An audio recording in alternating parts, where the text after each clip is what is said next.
Ternyata al-khilafah atau al-imamah atau al-imaroh itu bukan kewajiban Hizbut Tahrir, tapi adalah kewajiban umat Islam. Yang saya bilang tadi, ini harga mati. Gak mau berjuang untuk ini, mati lebih baik.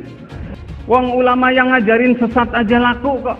Karena kalau ulama bicara tentang apapun juga didengar oleh umat. Saya berani jamin Pak, di tengah masyarakat, di kampung, di pedesaan itu, masyarakat ketimbang nurutin anggota dewan, masih manut kepada ulama. Ulama-ulama Nasrani itu menyembunyikan ayat Injil yang asli tentang keagungan Islam, tentang keagungan Al-Quran, tentang bahwa Nabi Muhammad adalah Rasul, diumpetin. Mereka hanya mengatasnamakan pengajian, tapi yang terjadi tidak ada pengajian di sana. Yang ada hanya orasi-orasi, yang ada hanya upaya-upaya memecah belah negara kesatuan Republik Indonesia.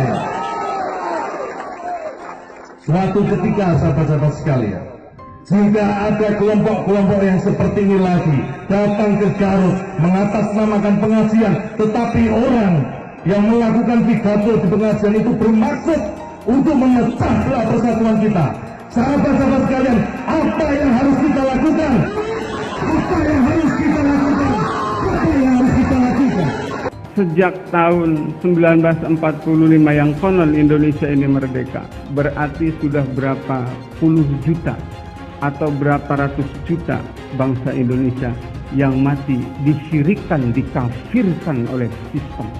Wa in sholat, walaupun dia sholat, wa in soma, walaupun dia puasa, wa in tasaddaqa, walaupun dia sedekah, wa in qara'a al-Qur'an lailan wa nahara, walaupun dia baca Quran siang dan malam, tetapi di dalam hatinya masih mengakui hukum tagut, musyrik. Artinya apa? Umat Islam sudah berdosa selama 86 tahun. Kecuali mereka yang hari ini memperjuangkan syariah dan khilafah. Ada kelompok-kelompok yang mengatakan bahwa mereka melakukan pengajian tetapi kemudian dibubarkan oleh Banser. Katakan kepada mereka, tidak ada pengajian yang dibubarkan oleh Banser, tetapi Banser menolak mereka yang menggunakan pengajian sebagai alat untuk memecah belah umat Islam yang ada di Indonesia ini. Mereka hanya Sejak tahun 1945 yang konon Indonesia ini merdeka, berarti sudah berapa puluh juta atau berapa ratus juta bangsa Indonesia yang mati disyirikkan, dikafirkan oleh sistem. Saya sedih, siapa tahu mereka adalah bapak ibu kita. Saya sedih, siapa tahu mereka adalah kakak dan adik kita. Wa in sholat, walaupun dia sholat, wa in soma, walaupun dia puasa, wa in tasaddaqa, walaupun dia sedekah, wa in qara'a al-Qur'an lailan wa nahara, walaupun dia baca Quran siang dan malam, tetapi di dalam hatinya masih mengakui hukum tagut, musyrik. Maka apa yang diperjuangkan oleh Hizbut Tahrir adalah bukan persoalan merebut kekuasaan yang hari ini dipegang oleh kafir semata, tapi yang mendesak adalah dalam rangka menyelamatkan akidah umat.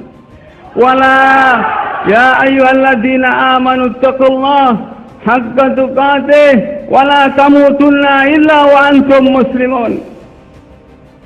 Hai orang yang beriman, kalian takwa kepada Allah dengan takwa yang benar. Jangan kalian mati kecuali kamu mati dalam keadaan Islam. Perjuangan Hizbut Tahrir adalah perjuangan dalam rangka menuntut perkara yang sangat mendesak, agar mulai hari ini ke depan, paling tidak kita jangan ada yang mati dalam keadaan musyrik. Kalau saya ngomong nggak dalil itu namanya kayak tukang obat, Mak. Serius, saya akan dipertanggungjawabkan di hadapan Allah Subhanahu wa Ta'ala.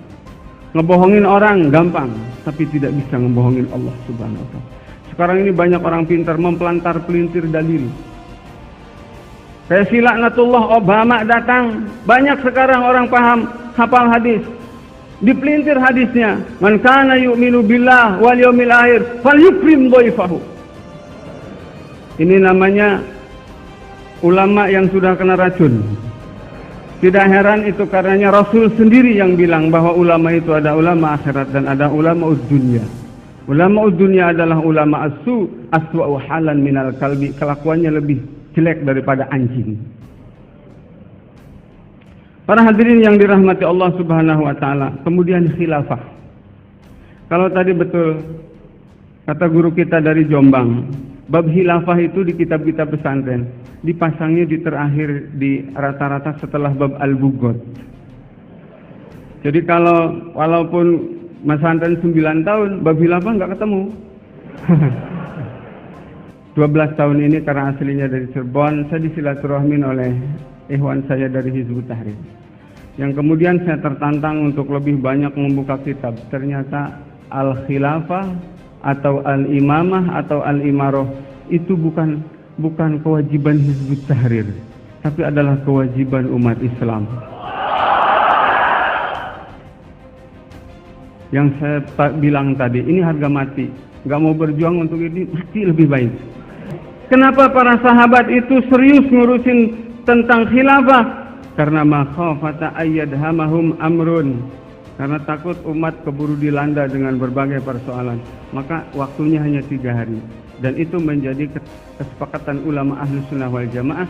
Umat Islam itu kalau ibarat boleh kosong hidup tanpa imam, tanpa khalifah, itu waktunya cuma 3 hari.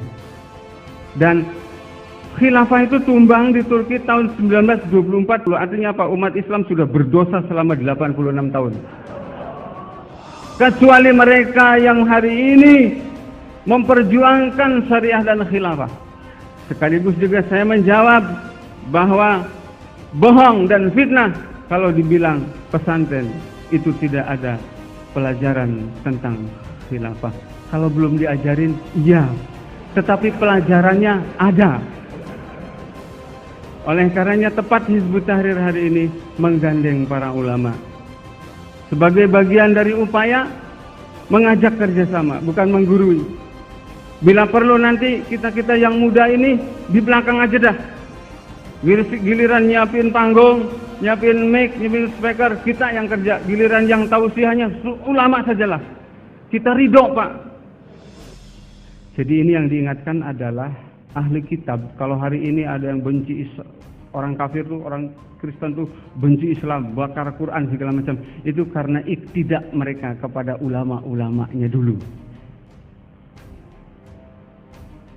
Ulama-ulama Nasrani itu menyembunyikan ayat Injil yang asli tentang keagungan Islam, tentang keagungan Al-Quran, tentang bahwa Nabi Muhammad adalah Rasul, diumpetin.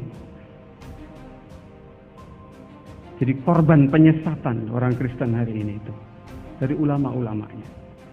Kemudian di dalam kitab Zadul Masir dikatakan wal ayat khitabun lil ladzina kanu fi isri nabiyina sallallahu alaihi wasallam. Ayat ini juga merupakan khitab bagi umat Islam hari ini. Artinya apa? Kalau jadi ulama, jujurlah dengan hukum. Karena kalau ulama bicara tentang apapun juga didengar oleh umat. Saya berani jamin, Pak, di tengah masyarakat, di kampung, di pedesaan itu, masyarakat ketimbang nurutin anggota dewan, masih manut kepada ulama. Betul nggak? Wong ulama yang ngajarin sesat aja laku kok. Ulama Nasrani itu dulu menyembunyikan ayat Injil, ajarannya laku sampai sekarang. Tapi tentu dengan menanggung akibat memikul dosa dari miliaran manusia yang tersesatkan oleh dia. Lakukan apapun, lakukan saja. Kita tidak akan pernah bergeser sedikit pun. Kita tidak bergeser dari kecintaan kita terhadap ilmu. Sedikit pun. Jangankan harga ini, nyawa akan kita berikan dalam negara. Akan kita pertaruhkan terhadap kiai-kiai kita berbeda. Sampaikan kepada mereka di luar sana, jangan ganggu NKRI kamu. NKRI Pancasila Nusantara. Jika ada kelompok-kelompok yang mengatakan bahwa mereka melakukan pengajian tetapi kemudian dibubarkan oleh Banser, katakan kepada mereka, tidak ada pengajian yang dibubarkan oleh Banser, tetapi Banser menolak mereka yang menggunakan pengajian sebagai alat untuk memecah belah umat Islam yang ada di Indonesia ini. Mereka hanya mengatasnamakan pengajian, tapi yang terjadi tidak ada pengajian di sana. Yang ada hanya orasi-orasi, yang ada hanya upaya-upaya memecah belah negara kesatuan Republik Indonesia.